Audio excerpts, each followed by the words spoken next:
Long before I became, long before the pollen grains met the ovaries, and I became when he said the four-letter words, let there be you. So when I first met air, they shaved my hair, saying, gone are your womb days, welcome to your world, pays, and I screamed, freedom, freedom, freedom, freedom. I am an African woman, born by two yet raised by one. I am that statistic that thrived from this equation, because alone is how she has always walked.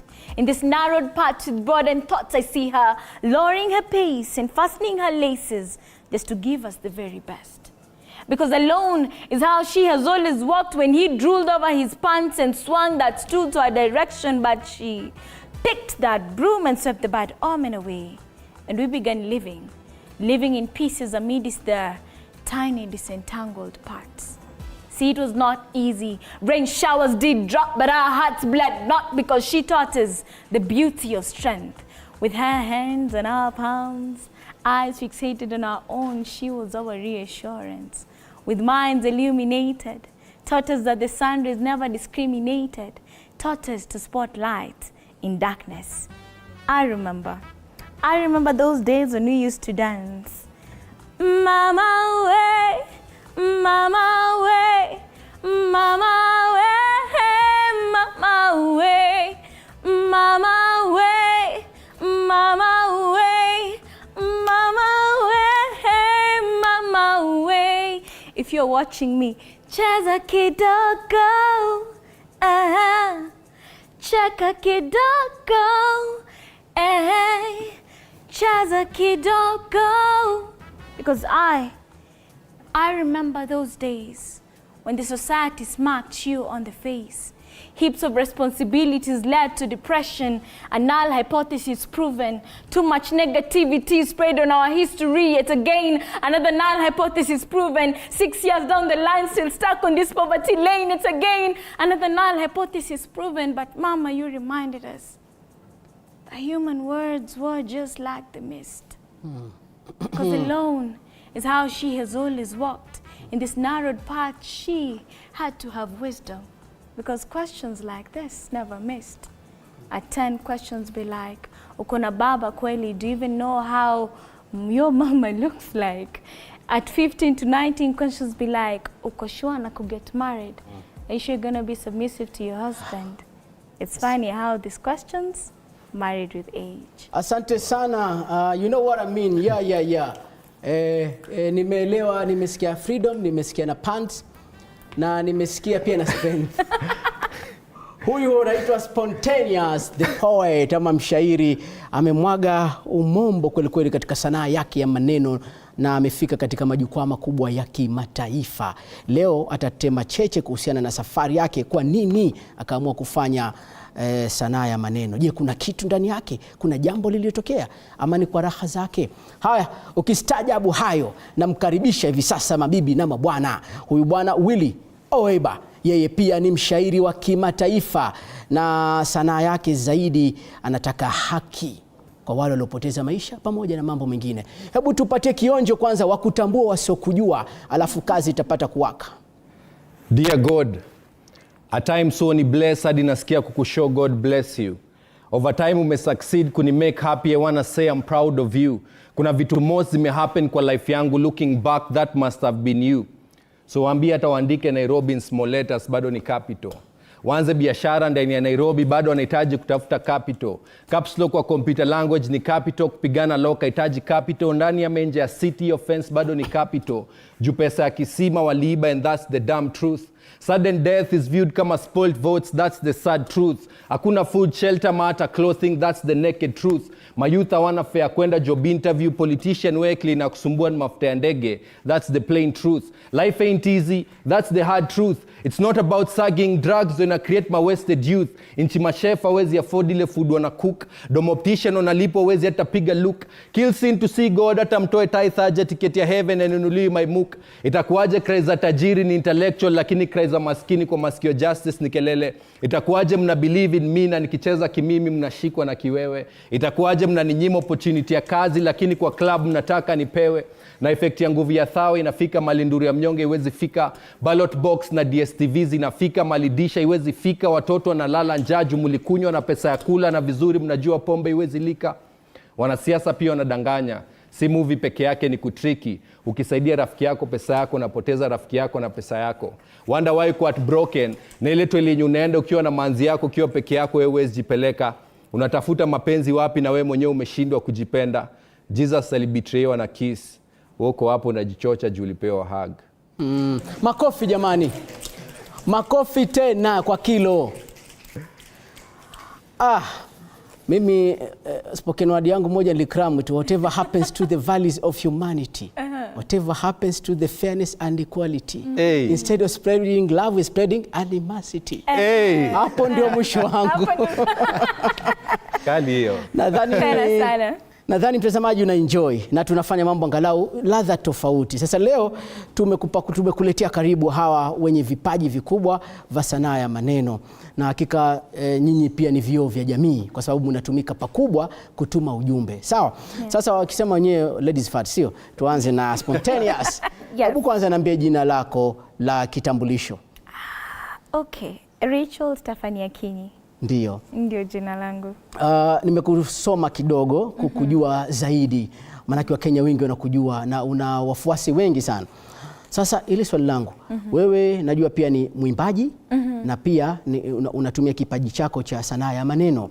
Na swali langu la kwanza, maanake hiki huwa ni kipaji cha kipekee. Je, mtu huzaliwa nacho cha kipaji ama kilitokana na msukumo gani? What drove that?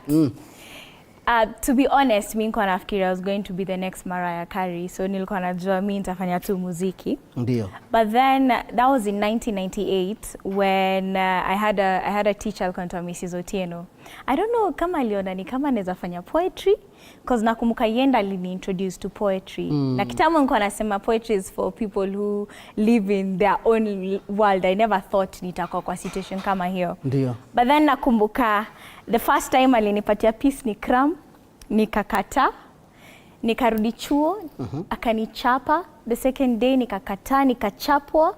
The third day I just thought about nitachapwa tena z. So I just put myself down there and I crammed the piece.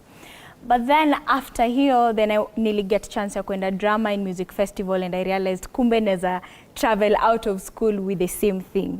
And that's how neza sema nilianza kugain courage ya ku-engage more in the poetry scene.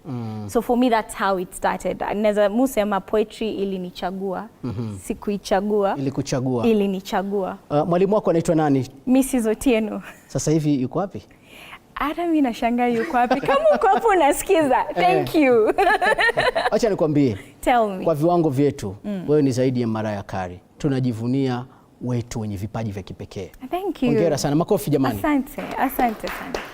Tunaye gwiji Willie Oeba, upande wako namna unavyotema madini.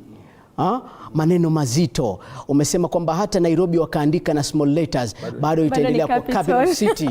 Any day all day. Kabisa.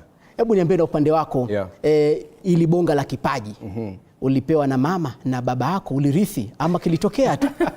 Nilikuwa nafanya mashairi, hii inaitwa Who is the Persona, nikiwa primary school, ya music festival. So nilikuwa naenda na kulikuwa na class inaitwa 10-12J, ni set pieces. So nchi nzima wanapewa pieces and then walimu wanawa coach. So hata mimi nilianzia kwa mwalimu anaitwa Madam Latoya. Siku hizi yako Amerika. Yeye ndo ananiuliza hapa ni wapi. Sasa hapa ni wapi? Yeye ndo anakuuliza. Yeye ndo ananiuliza. Sasa after primary nikaingia high school nikaanza kuandika because hakuwa na mwalimu sasa wa kutuandikia. So after high school nika realize watu wanataka kusikia hizi vitu, wanataka kusikia social issues about love. Initially nilikuwa naandika about love sana. Ndio. Najua mahaba. Kila poet lazima kuwa at broken ndio anze kuwa poet. Hakika bwana. Alafu nikapata incidents fulani. I was nearly shot in 2017. because ya mistaken identity. So niko na dreadlocks. Wakati wa machafuko ya ghasia. 2017 mimi natoka Nakuru. Sasa kule Nakuru wanatafutanga watu wengine wanaitwa confirm. Hao wenye wanatumianga watu simu message wanakuambia confirmed, wewe nirudishie hiyo pesa. Ilianzia matapeli wale. So hiyo time walikuwa wanatafuta mtu yote ako na dreadlocks. Alafu yangu ilikuwa short hiyo time, ilikuwa funny face. Ikiwa short ni ugliest face ya dreadlocks. Sasa I was almost short hapo. Ndio nika realize hiyo time kulikuwa na peace and everything ilikuwa ina go on vizuri. But then hakuna mtu mwenye I needed to talk about justice because life yangu ingeenda tu hivyo na zingine huwa zinaenda hivyo. So nikaanza kuandika pieces za social justice. Nikaandika Dear Mr. President. King Kaka alipofanya Wajinga Nyinyi akanicontact akaniambia tufanye, nikafanya pia Wajinga Nyinyi, nimefanya ya kwanza inaitwa Wajinga Nyinyi part 4. Uliandika mashairi ni wewe katika ule wimbo wa King Kaka ama ulifanya part 4? Kuna ingine inaitwa part 4 Wajinga Nyinyi. So nimefanya on social justice now. Niachana na mambo ya mapenzi kidogo. Okay. Nikakuja kwa social justice. Ngawaje Alikiba anatuambia mapenzi yana run dunia lakini wakati mwingine akae. Mapenzi ndio ya maana zaidi. Mpaka sasa unaweza kuandika vizuri kuhusu mahaba? Naandika. Ushawaandikia baadhi ya wasanii? Sijui, najua upendi vibes za magari but where are you parking? Ile namba ulinipea juzi ni kama uko on holiday, trust me it's not working. Okay, kazi kuntu, kazi safi kabisa. Mimi na enjoy na natumai kila mmoja na enjoy. Kabla tusonge na wenzetu pia nao tuwapatie nafasi. Leo tuanze na mwanamke. Mpatieni maikrofoni mwanamke leo. Tupate mmoja hapa atupatie maoni yake, swali. Hai. Jina lako, anza na jina. Haya, kwa jina naitwa Maina Ivy. Swali kwako Willis. Natumaini kuwa umesema kidogo umechukua break kufanya shairi za mapenzi. Ningependa kujua ni nini kilifanya uchukue hiyo break ya kufanya hizo mashairi, na kwa maoni yangu nafikiria kuwa ukiwa yule mtu mwenye anajua kucheza na haya maneno, sidhani mapenzi inaweza leta tashwishi pale. Kweli. Actually sijachukua break na naandika because love, hata hizi vitu zote tunafanya social justice na nini, without love hakuna penye naenda. Hakika. Na the true message ni ya love. Niko na album yangu ya pili inaitwa Dear God. Na vile tunajua God is love. Ndio? Sijui kama ina make sense nikisema I'm in love with God juu yeye ndio bado. So naandika bado mashairi za mapenzi. Ni vile sasa nilishift focus kidogo nikasema for now wacha ni focus na hii social justice. Kitambo nilikuwa naandika miondoko sana nini, nilikuwa everywhere, but right now naandika sana kuhusu haki, social justice. Spontaneous. Yeah. Katika tajiriba yako, katika safari yako ya taaluma hii, umekutana, umesafiri katika nchi za kimataifa. Unaweza ukatuambia ni jukwaa lipi lilikuwa kubwa zaidi kwako, yani ukawa huamini kwamba leo mimi niko hapa na ukafikisha ujumbe wako? I think for me, jana nilizeo swali nilisema Norwegian Embassy, wacha leo niseme somewhere different. Because of course every stage that unaenda is very key, but for me Burundi was it. That was last year when nili get chance ya ku represent Kenya during one of the festivals inaitwa Jumuiya ya East Africa.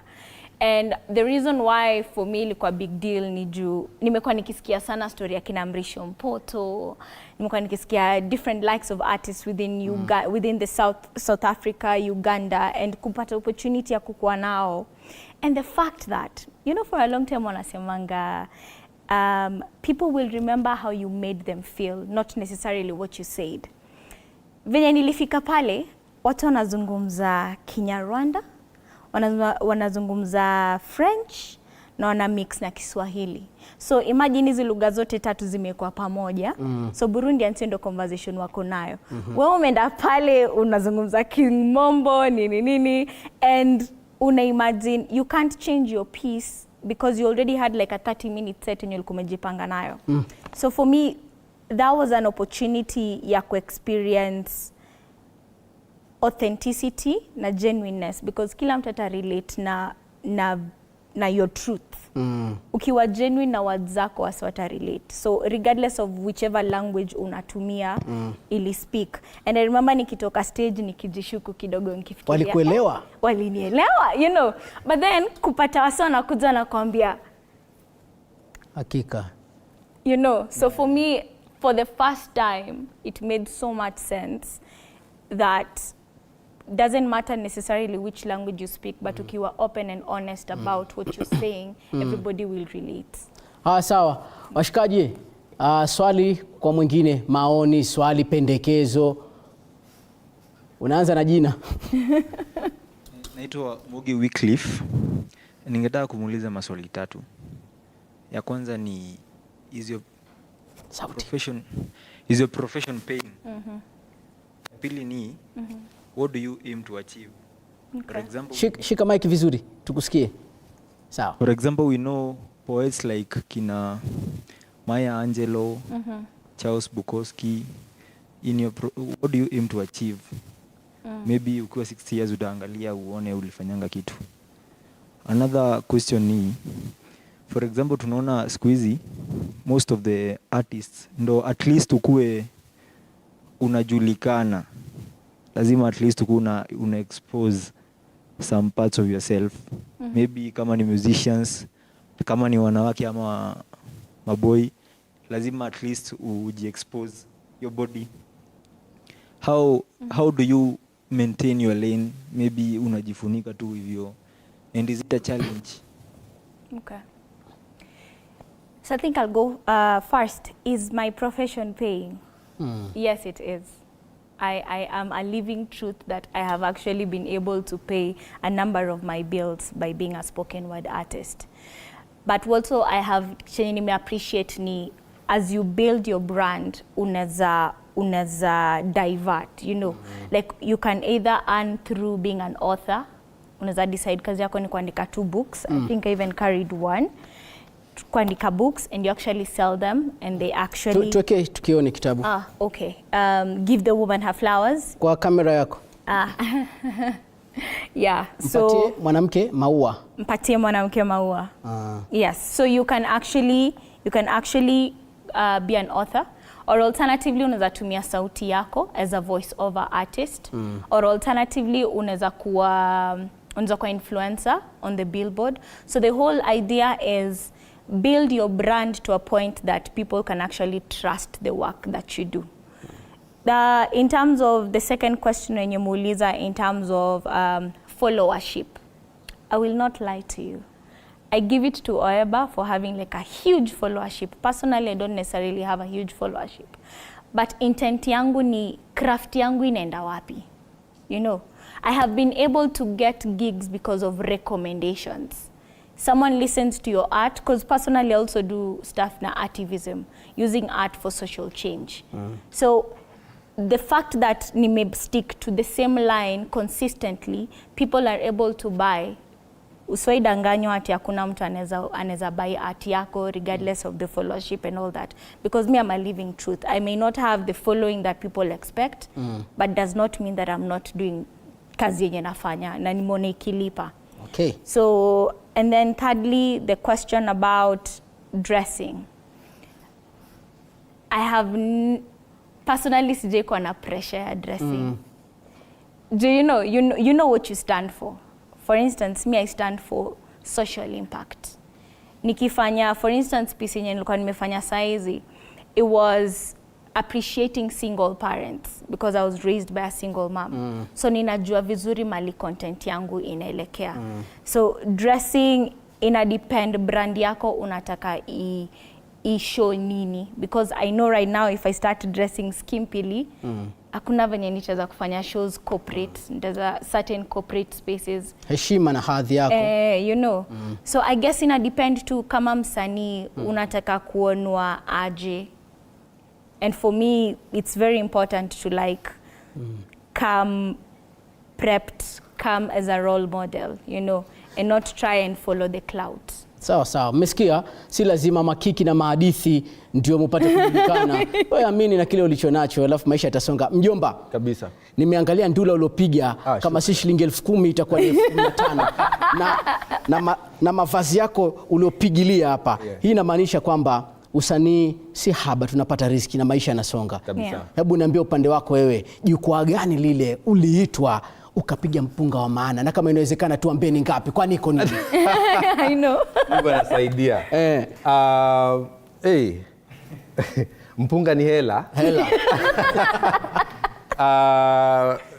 Nimeperform jukwaa mob kibao, na currently niko na Chief Justice, so kuna program ako nayo inaitwa Alternative Justice System. Honorable Chief Justice Lady Justice Martha Koome. Ndio, hongera. So akienda mahali anapewa hiyo mada. Zuia makofi jamani.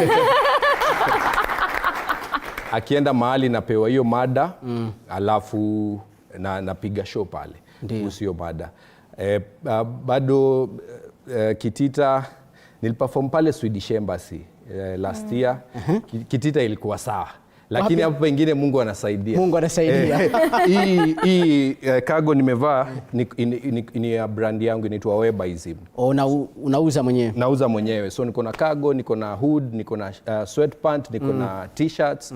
Ule mwenye alikuwa anauliza kama inalipa. Okay. So si lazima wasanii wategemee tu kwa stage pekee, hata kama kuna msanii pale nje nyumbani, anaweza franchise, anaweza enda kwa distribution, anaweza through Apple Music, iTunes, wapi. Kuna platforms hii ni rahisi kama DistroKids inasaidia. Nani role model wako? Nani unamfuatilia sana, unataka angalau atafike nusu yake? Hapa nchini duniani Kendrick Lamar. Hapa Kenya? Hapa Kenya Juliani, King Kaka. Hao ni mentors fulani legendary. Haya, na dadangu, na wewe nani nakuvutia katika kazi zake na ungetamani kwa kama yeye ama hata umpite? Sijui kama mnamjua Janet IKZ. Yeah, she does a lot of gospel music and a lot of spoken word poetry. Of course Maya Angelou, lakini najua sahi hayuko hapa. If it's this side, for me, the people who I look up to are not really mainstream. Okay. There's one Sitawa Namwalie, who's our very own. Umetaja ulireziwa na single mother. Yes. Na wewe mwenyewe unashaolewa ama? Mtu wako anaona, wewe sema. Unawacha, tunapass. Anasema life moves so fast that I have to ask my girlfriend if I still have a girlfriend. Haidhuru. But I have some. Haya, nataka hivi sasa tusimame. Yes. Haya, alafu utatoa kijivasi kidogo cha dakika 1 sekunde zako 40 sekunde zako, alafu na mimi nimalizie, alafu tutamaliza na wenzetu na makofi. Sawa. Haya, tuanze kazi. Kamera yako ni hiyo. Jib, tutatazama pale. Sawa, anza. Oeba, mtaanza wewe. Sawa. Tukimalizia fupi. Life ni combination ya failure na success. Vitu most zilikosa meaning, squeeze me ujimpress, ndo ni smile ama na smile kujimpress. Na dream haiku hitaji do kuinvest, kama ni capital nilihitaji at the beginning of the sentence, mama we made it. You had a dream, I was an engineer, now I can make a constructive sentence. Dream ilianzia Nax to Nai, side dream team mefika LD, main motive to express. Akili sio syllable sana. Spontaneous na wewe, chombeza. Dear God, the 10-year-old chaseboard that we bought in 2007 has been tarnished. Maybe I am too busy noticing the specks in their eyes and not seeing the log in my own, and if this be the case, then forgive me. Tosha. Grant me holy spiritual eyes that I may walk in your light. Asante sana. Waarabu wanasema man la yashkuru kalila wala kathira. Mambo mazuri huja kwa viwango vidogo vidogo. Tumefurahi, tumeenjoy, si ndio? Makofi jamani sote. Na